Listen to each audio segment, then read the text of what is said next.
Today I'd like to talk about two potential paths forward to address the number one challenge facing families today, inflation.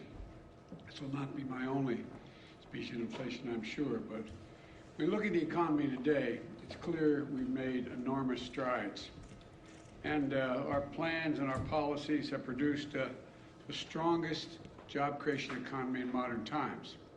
In addition, 8.3 million jobs in my first 15 months in office at a record. Unemployment rates were down to 3.6%, the fastest decline in unemployment to start a presidential term ever recorded. And in addition, Americans have applied to start 5.4 million new small businesses last year, 20% more than any other year on record. And I see, and as I see it, everything across the country is, as I go across the country, our economy has gone from being on the mend to on the move. But for every worker I met who's gained a little bit of breathing room to seek out a better paying job, for every entrepreneur who's gained the confidence to pursue their small business dreams, I know the families all across America are hurting because of inflation. I understand what it feels like. I come from a family where when the price of gas or food went up, we felt it. It was a discussion at the kitchen table. I want every American to know that I'm taking inflation very seriously, and it's my top domestic priority. And I'm here today to talk about solutions. And there's going to be more we're going to have to talk about as well. But first, I want us to be crystal clear about the problem. There are two leading causes of inflation we're seeing today. The first cause of inflation is a once-in-a-century pandemic. Not only did it shut down our global economy, it threw the supply chains and demand completely out of whack, especially in countries where more effective recovery responses weren't available, especially in those sectors that rely on semiconductors.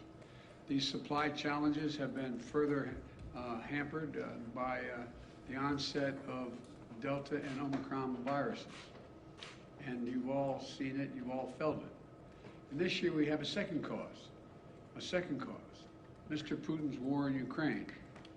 We saw in March that 60% of inflation that month was due to price increases at the pump for gasoline. Putin's war has raised food prices as well, because Ukraine and Russia, two of the world's major bread baskets for wheat and corn, are essentially completely stalled. Ukraine has 20 million tons of grain in storage in silos right now. They're trying to figure out how to get out of the country to market, which would reduce prices around the world.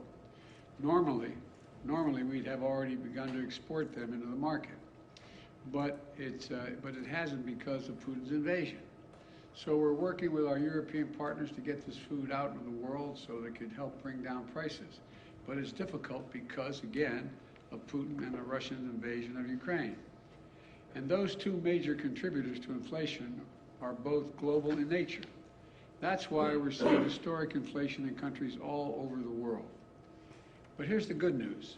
Because of the actions we've taken, America's in the stronger position to meet this challenge than just about any other country in the world. Some of the roots of the inflation are outside of our control, to state the obvious. But there are things we can do and we can address and we need to do. That starts with the Federal Reserve, which plays a primary role in fighting inflation in our country. I put forward highly qualified nominees to lead that institution, and I strongly urge the Senate to confirm them without delay. The Fed has dual responsibilities. First is achieving maximum employment, and second is stable prices. And while I'll never interfere with the Fed's judgments and decisions or tell them what they have to do, they're independent. I believe that inflation is our top economic challenge right now, and I think they do too. We've built a strong economy with a strong job market. And I agree with what Chairman Powell said last week, that the number one threat is the strength, and that strength that we built is inflation. So the Fed should do its job, and it will do its job, I'm convinced, with that in mind. Now, As I said when I came to what Congress and the President can do to fight inflation, Americans have two potential paths forward. The first is my plan, the Democratic plan. Plan put forward by Congressional Republicans is a second alternative. Here's how each of us would tackle inflation. My plan is to lower everyday costs for hardworking Americans, and lower the deficit by asking large corporations and the wealthiest Americans to not engage in price gouging and to pay their fair share in taxes. The Republican plan is to increase taxes on the middle-class families, let billionaires and large companies off the hook as they raise prices and reap profits in record amounts. And it's really that simple. But let me explain why this choice is so important. Let me start with the Putin price hike, high gas prices, and energy prices. My plan is already in motion. I led the world and other countries to join with us to coordinate the largest release of oil from our stockpiles of all the countries in history, 240 million barrels to boost global supply. Here at home, U.S. oil and gas production is approaching record levels. In fact, we produced more oil domestically in my first year in office than my predecessor did in his first year. To further drive down prices, my administration is allowing the sale of gasoline using homegrown biofuels this summer, which wasn't allowed before. And to reduce our dependence on foreign oil and reckless autocrats like Putin, I'm working with Congress to pass landmark investments to help build a clean energy future as well. From tax credits for businesses to produce renewable energy, to tax credits for families to make their homes more energy efficient. I met with nearly a dozen CEOs of America's largest utility companies, and they, to a person, told me that, and including Southern Company, American Electric Power, and 10 others. They confirm that if we pass the investments I'm talking about, will immediately lower families' utility bills by as much as $500 a year, according to their one estimate. That's by they're going to make their homes more secure in terms of heat not getting out and air conditioning not escaping because they have good insulation. Now, what's the Congressional Republican plan with respect to energy? First of all, their plan is to give oil companies a free pass. For example, right now oil companies are sitting on 9,000 unused leases, oil leases, which are the property of the federal government, on the property of the federal government. Under my plan, they would have to pay taxes, and if they don't use those leases to produce more oil, they just can't sit on it. Unlike under the Republican plan, they'd be allowed to continue to sit on this land without producing while shipping record profits back to their investors. The fact is, the average cost of a barrel of oil has been steady for weeks.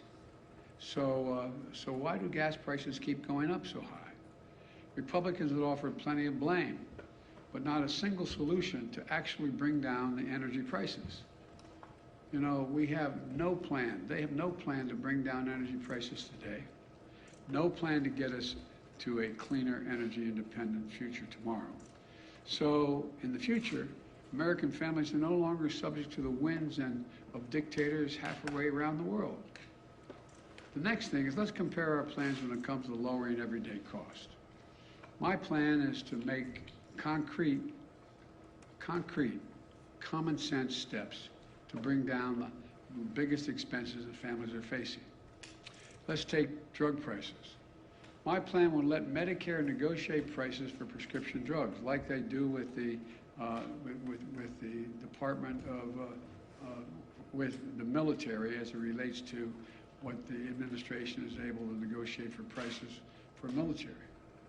The cap, and I also call for a cap on the price of insulin, which 200,000 American children rely on because they have type 2 diabetes at $35 a month. It costs $10 to make the insulin. They make a significant profit instead of the average price of about $640 a month. Think of the difference it will make in millions of American families, like the family I met with in Virginia about 3 weeks ago, struggling every day, every single month to afford their son's insulin. On this and other issues, I've laid out specific proposals to Congress to bring down the cost of the everyday cost many American families face. And that's in addition to the work my administration has already done to lower prices. Another reason why prices are up for products people need relates to whether or not the manufacturer has access to all the materials they need to build a product. Think of the materials you need to build a house. If you can't get the materials from the ship to shore, from the shore to the home, the prices are going to go up. That's why we brought labor and industry together on the West Coast to improve operations at the ports, to speed up the transfer of products from abroad to shore, from shore to the location where they're going to be used, so that those products can move more quickly and cheaply. We haven't had enough truckers, for example, to deliver the lumber or other goods. That's why we are executing a plan to get more truckers on the job. It reduces the time it takes to move the goods quickly.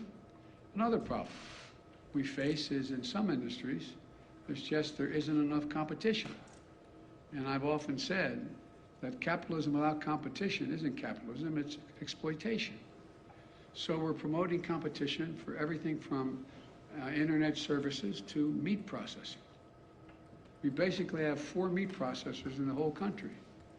They process the meat that goes into the hamburgers you buy.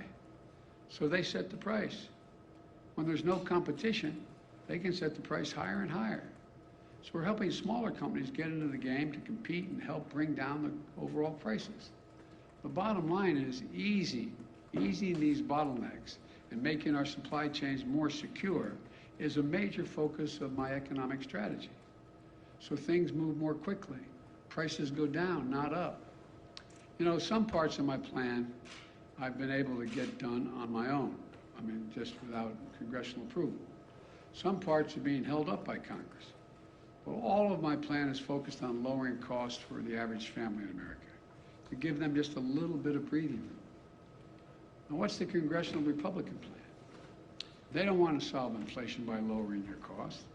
They want to solve it by raising your taxes and lowering your income.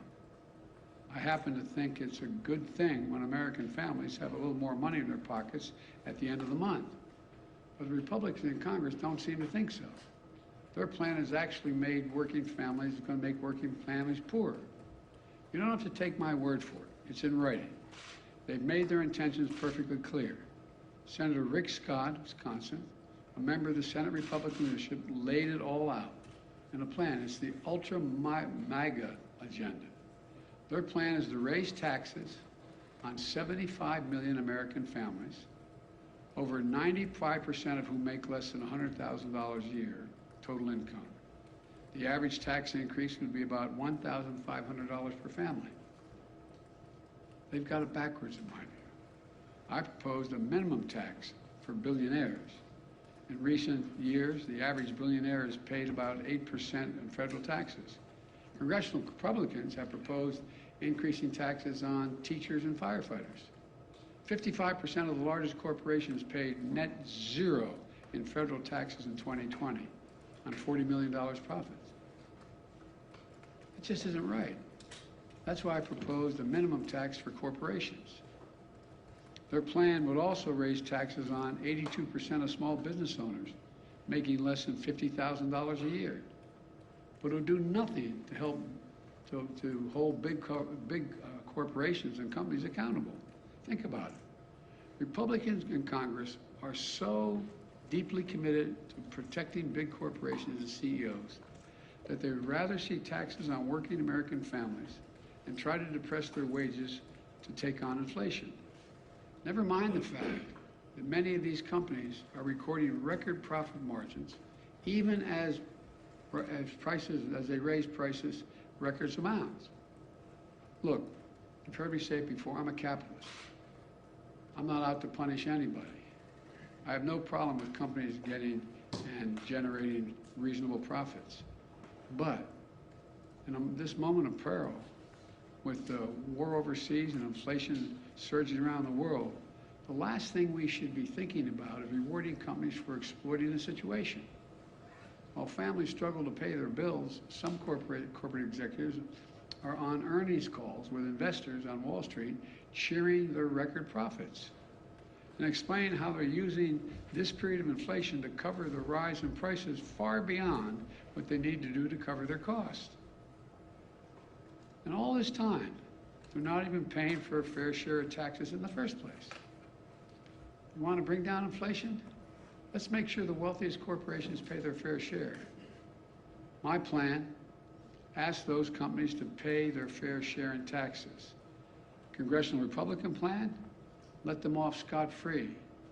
And if you weren't extreme enough in the Congressional Republican agenda, they put it in writing. It also calls on Congress to put Social Security, Medicare, and Medicaid on the chopping block every 5 years. Now, if I hadn't seen it in writing, I think somebody's making this up. Their proposal is every 5 years, all those programs would cease unless they're re-voted, that the Congress comes along and says, yeah, we want to keep these plans, affirmatively voting for them. Well, imagine the changes are going to take place then, man. Imagine all the bargaining that's going to take place. You Democrats want to maintain Social Security, you got to give up such and such. Look, I want to give Medicare the power to negotiate drug prices and make it stronger and lower your cost. Republicans kind of want to make, and Congress want to make Medicare's very existence up for vote over and over again, along with Social Security and Medicaid. Really, ask yourself, how well are we going to sleep at night knowing that every 5 years, MAGA Republicans, if they're still the Republican, this, as I said, this is not your father's Republican Party, if we're going to have to vote on whether you will have Social Security, Medicare, Medicaid, and what amounts you'll have in each of those programs. You know what they're likely to do? Use them as hostages every 5 years to get their way on other things. Think about it. Give us another tax cut for billionaires or Social Security gets it. Stop investing in clean energy, or we're gonna kiss your Medicare goodbye. It's outrageous. It's outrageous. I can't believe that the majority of the Republicans buy on to Scott's plan, but that's a plan in writing, and he's in the leadership. Finally, let's do one more comparison. Let's compare our two plans when it comes to the deficit. Republicans love to attack me as a big spender, as if that's the reason why inflation's gone up. Let's compare the facts. Under my predecessor, the deficit exploded, rising every single year under the Republicans. Under my plan, we're on track to cut the federal deficit by $1.5 trillion this year. We say it again, $1.5 trillion by the end of this fiscal year. The biggest one-year decline in all of history for America.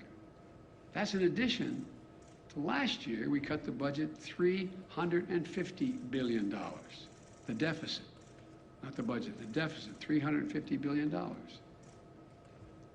My Treasury Department is planning to pay down the national debt this quarter, which never happened under my predecessor. Not once. Not once. Because unlike my predecessor, the deficit has gone down both years I've been here. That is not an abstraction. It matters. It matters to families because reducing the deficit is one of the main ways we can ease inflationary pressures. Look, the bottom line is this. Americans have a choice right now between two paths, reflecting two very different sets of values. My plan attacks inflation and grows the economy by lowering costs for working families, giving workers well-deserved raises, reducing the deficit by historic levels, and making big corporations and the very wealthiest Americans pay their fair share. The other path is the ultra-MAGA plan put forward by Congressional Republicans to raise taxes on working families, lower the income of American workers, threaten sacred programs Americans count on like Social Security, Medicare, and Medicaid, and give break after break to big corporations and billionaires. just like they did the last time they were in power, when their top priority was the reckless $2 trillion tax cut, majority of that going to the very wealthiest Americans, which ballooned the deficit and not a penny of it was paid for. Look, I know you gotta be frustrated. I know. I can taste it. Frustrated by high prices, by gridlock in Congress, by the time it takes to get anything done. Believe me, I understand the frustration. But the fact is, Congressional Republicans, not all of them, but the mega Republicans are counting on you to be as frustrated by the pace of progress, which they've done everything they can to slow down, that will hand power over to them and enact, so they can enact their extreme agenda. Look at their agenda. We'll put up on a webpage somewhere, I think I can do this, the Scott Plan. It's in writing. We need a government focused on what families actually need. So I urge all Americans to think about the path I've laid forward. We're going to have to do more beyond what I laid forward. But then think about the Republicans in Congress are actually proposing. Which path is right for you and for your family, and quite frankly, for America? Let's build on the extraordinary process and progress we've made instead of tearing it down. Let's focus on what matters. This really matters to average Americans. I want to thank you all. God bless you, and may God protect our troops. Mr. President,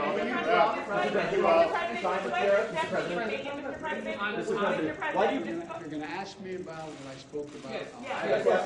Mr. President, why do you believe so many Americans believe that your administration is not doing enough to combat inflation? And do you believe that you and your administration bear some measure of responsibility for the inflation that we're seeing across the country? First is we're in power. That's the first thing. And you justifiably right, we control all three branches of the government. Well, we don't really. We have 50-50 in the Senate. You need 60 votes to get major things done. I've been pushing the things I've been proposing here, and you've heard me speak to today since I got in office. And I need to get 60 votes to be able to even pass them, number one. Number two, I think that, they're not focused. All they're focused on, understandably, is the problem they're facing.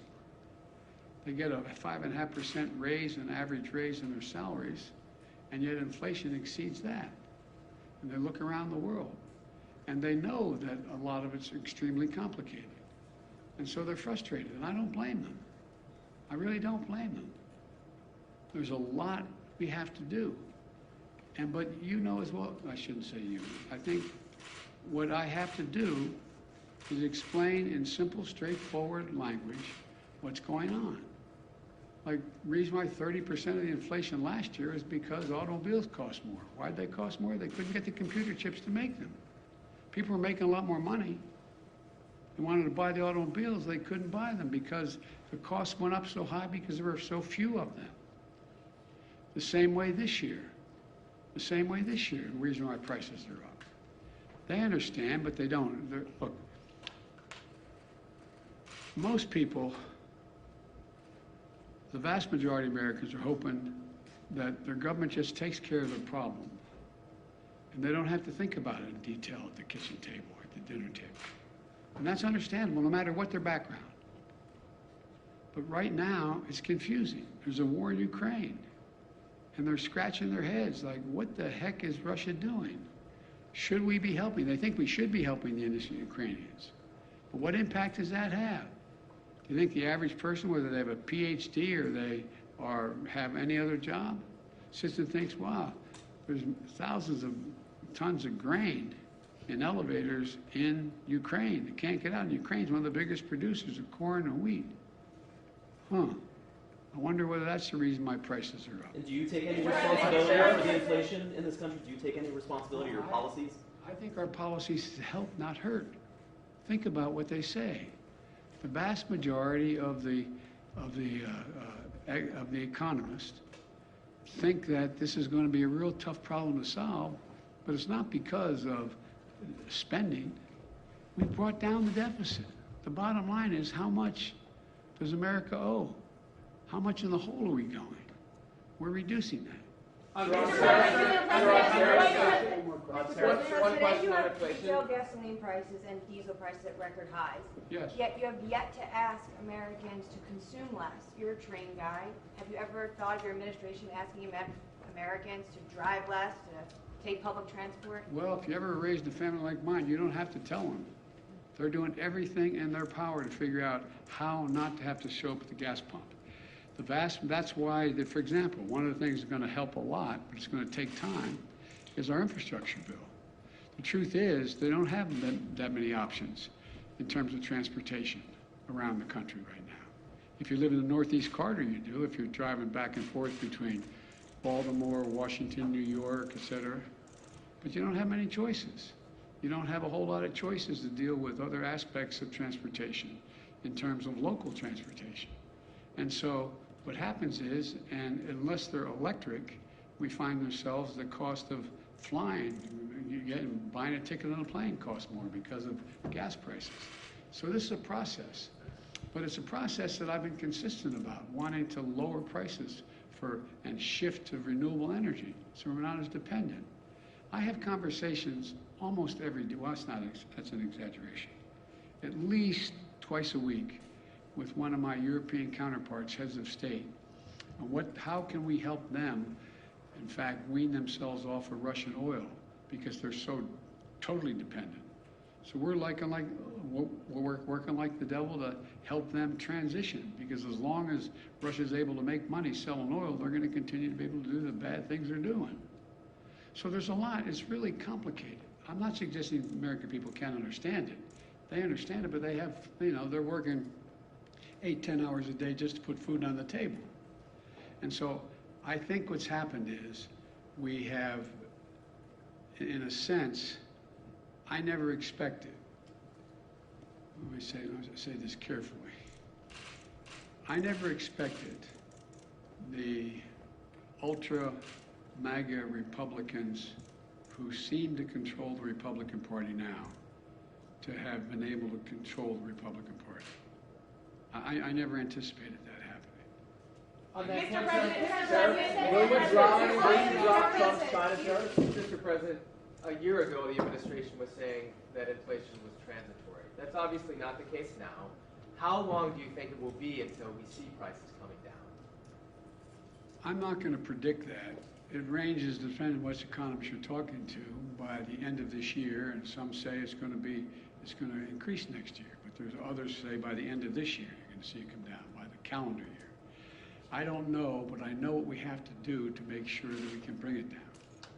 Mr. China President, tariffs? will you drop Trump's Do China you tariffs? support any restrictions on abortion, or what limits do you believe I'm there not should going be, to as respond to the anything Senate is because I don't stating want now? the story to be about inflation. On China tariffs, You called out Rick Mr. Scott. President? You called out Rick Scott a little while ago in your remarks. Earlier today, anticipating your remarks, he said, and I'm just quoting here, that the best thing, most effective thing Joe Biden can do to solve the inflation crisis he created is resign.